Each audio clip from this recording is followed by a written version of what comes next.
All right, get ready for a deep dive into something truly creepy. Oh, yeah. Tonight, we're going to be exploring Navajo skinwalkers. Ooh, interesting. And you know, yeah. those malevolent shapeshifters that even the Navajo are terrified to speak of? Yes. Even just the mention of their name is taboo, believed to attract their attention.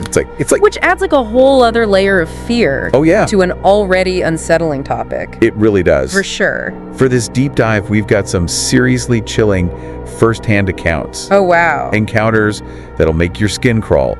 Expert opinion. Right. And we're even going to look at SkinWalker Ranch. Oh, wow. That notorious paranormal hotspot. Yeah, that's, You might want to leave the lights on for this one. I think I will. That sounds pretty creepy. That's going to be good. Yeah, it's a fascinating mix of cultural beliefs, you know? Yeah. Personal experiences and attempts to even try to understand the unexplained. Exactly. It's always interesting. So, what exactly are skinwalkers? That's a good question. Like, how do we even define these things? Yeah, so they're described as these like powerful sorcerers, right? Or like twisted medicine men. Okay. Or even just people who have broken like sacred taboos. Oh, wow. And imagine like someone who can just shift into any form, right? So, yeah. And then like mimicking voices and sounds just to lure you in. Oh, God. All fueled by like this malicious intent. That image alone is terrifying. Right. Just thinking about that. It is. Like, pretty scary. Yeah, it's creepy. Yeah. Oh, and you know the Navajo word for skinwalker is naaldlooshii. Okay.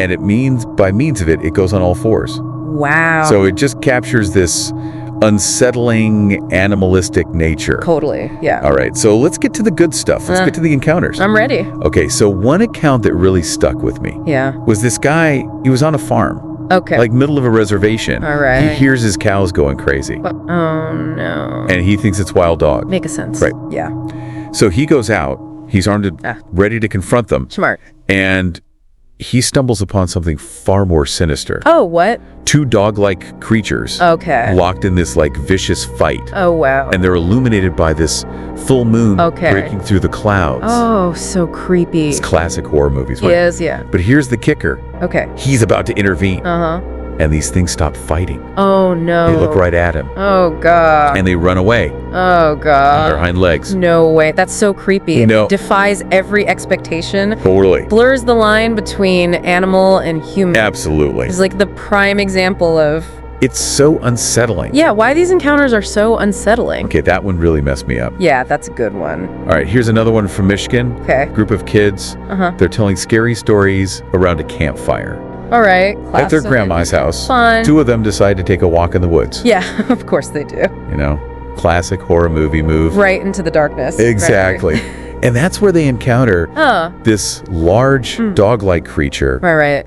It's hunched over the path. Oh, that's creepy. Glowing white eyes. Oh, no. And it had a human-like head on a dog's body. Yeah. But with, get this, human hands and feet. Oh, no. That's awful. It's like the Uncanny Valley. Yeah. In full effect. Totally. It's familiar, but so deeply wrong. Yeah. And it's just tapping into that primal fear of the unknown. Of course. And it gets worse. Oh, no. That night, the creature is seen peering into the basement window where the kids are sleeping. No. And it had this like messed up looking face pressed against the glass. Oh, that's so creepy. And then to top it all off, the grandma's dogs are found dead. Oh my God. Ripped apart. That's awful. Yeah, it just like escalates the horror to just this capacity for violence. Right. Even a thirst for it. Yeah, for sure. Okay.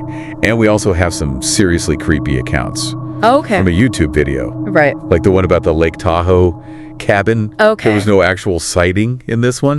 But the feeling of dread is palpable. It's that unseen presence, right? Yes. The suggestion of something malevolent lurking just beyond your senses. Like you know something's there. Yeah, and sometimes that's even scarier in a direct encounter. Yeah, you're right. Yeah. So imagine hearing a crash in the attic. Okay. Footsteps. Oh, God. And then feeling something crawling over you in bed. Oh, no. It's like playing on that primal fear, right? It is, yeah. Vulnerability. Yeah.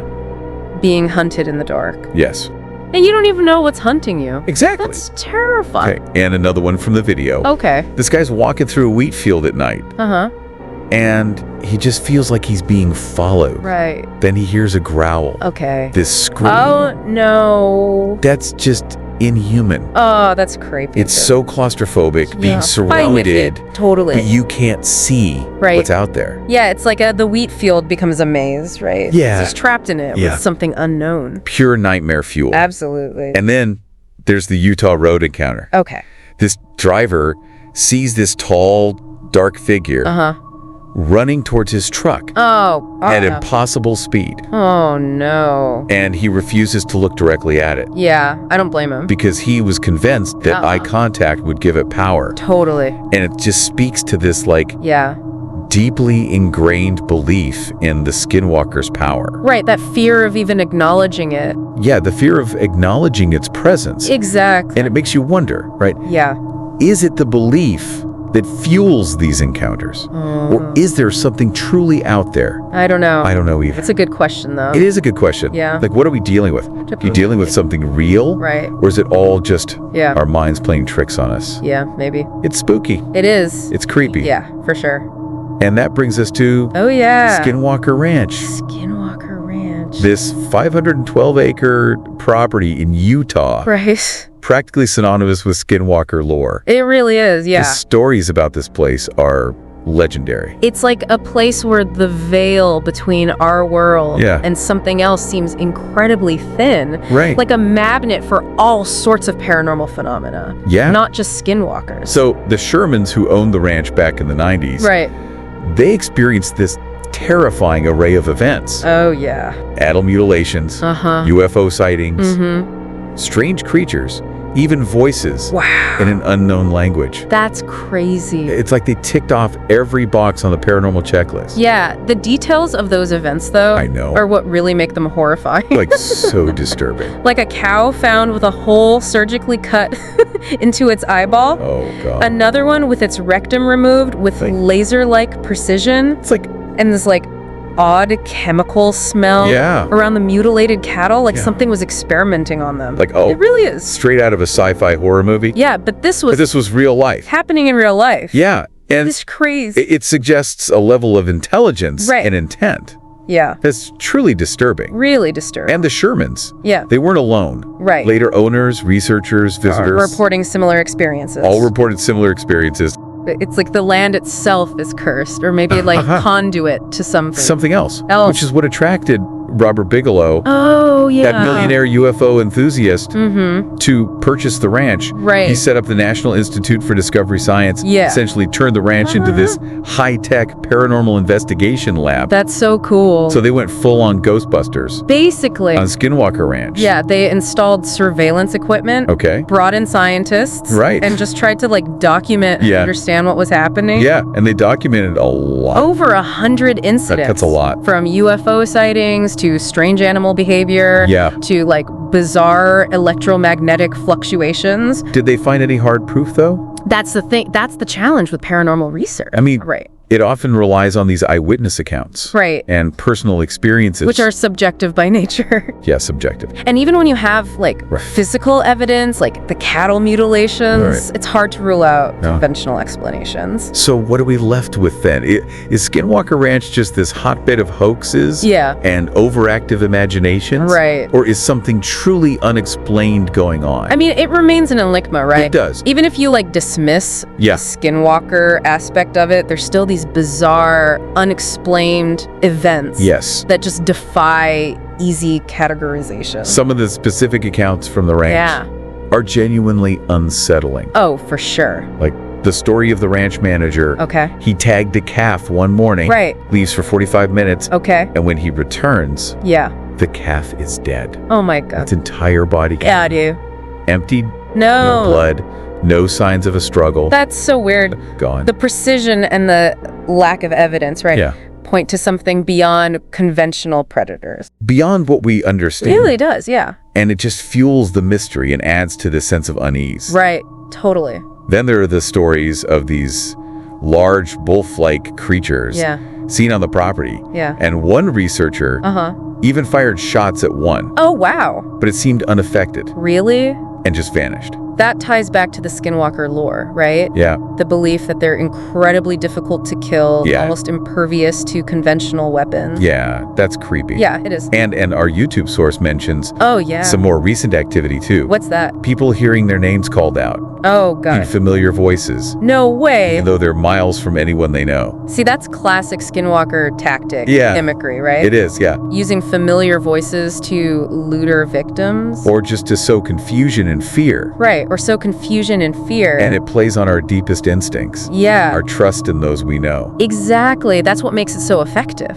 Yeah. So unnerving. And then there's that sulfur and rotten meat smell that's been reported both on and around the ranch. It's like a sensory dater. It is. That adds to that. The unsettling atmosphere. Unsettling atmosphere. And it connects to broader paranormal lore. Right, often associated with negative energy and malevolent entities. It makes you wonder if what's happening at SkinWalker Ranch goes beyond Skinwalkers. Yeah.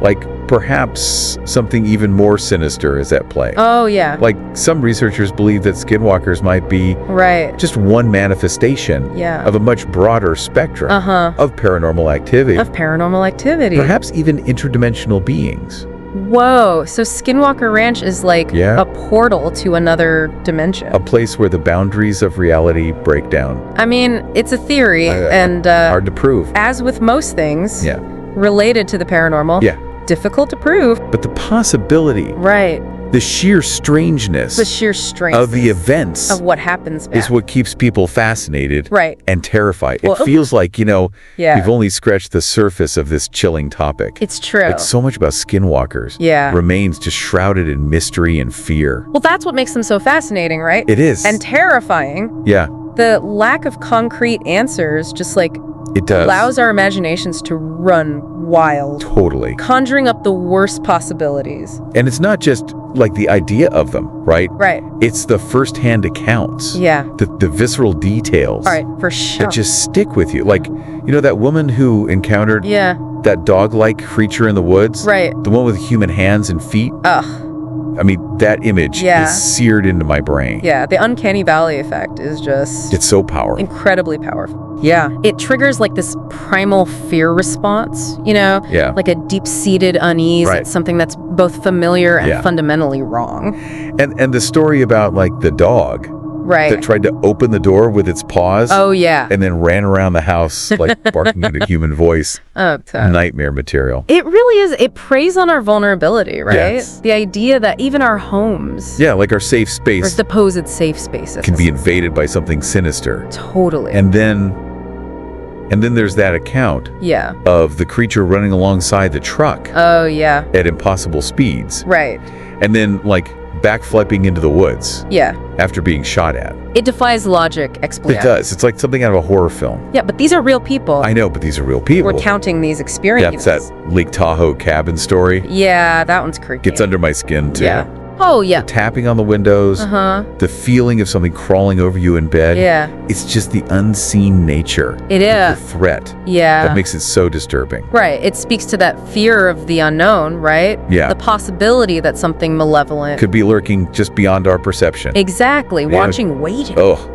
And then there's SkinWalker Ranch. Oh, SkinWalker Ranch. This epicenter of paranormal activity. That's wild. The sheer volume and variety of incidents. I know. Are staggering. Yeah. Cattle mutilations. Right. UFO sightings. Strange creatures. Disembodied voices. It's crazy. It's like the ranch is a beacon for all things. Yeah. Strange and unsettling. Right. Even if we dismiss some accounts as like misinterpretations or hoaxes. Sure. There remains like this core set of unexplained phenomena. Yeah, that defies... That we just can't explain. Easy categorization. What if skinwalkers are just the tip of the iceberg? Right. What if they represent something far larger, more sinister? The idea that they might be like interdimensional beings or like maybe a manifestation of a darker, unseen force. Right. It's both terrifying and compelling. It is. It's like Skinwalker Ranch is this thin place. It's like a tear in the fabric of reality. And these entities could just slip through. Yeah, and the Reddit discussion about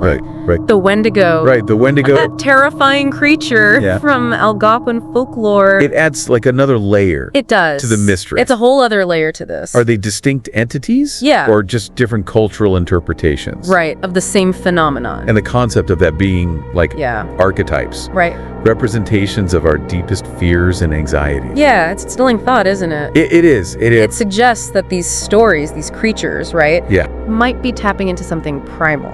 Right. Something embedded in our collective unconscious. So are you ready to face the darkness? Ooh? To acknowledge the possibility that there are things out there that defy explanation. Yeah. That challenge our understanding of the world. I think it's important to, keep an open mind. Right. Be aware of the mysteries that surround us. Absolutely. After all, I mean, the world's a much stranger, more wondrous place than we often realize. Yeah, it is. And sometimes that wonder can be terrifying. Well said. Well said. Yeah. On that note, I'm going to leave you with one final unsettling thought. Okay, hit me. If these stories are true, if skinwalkers do exist, what does that say about the nature of reality and our place within it? That's a good question. Sweet dreams. Yeah, you too. And be careful out there.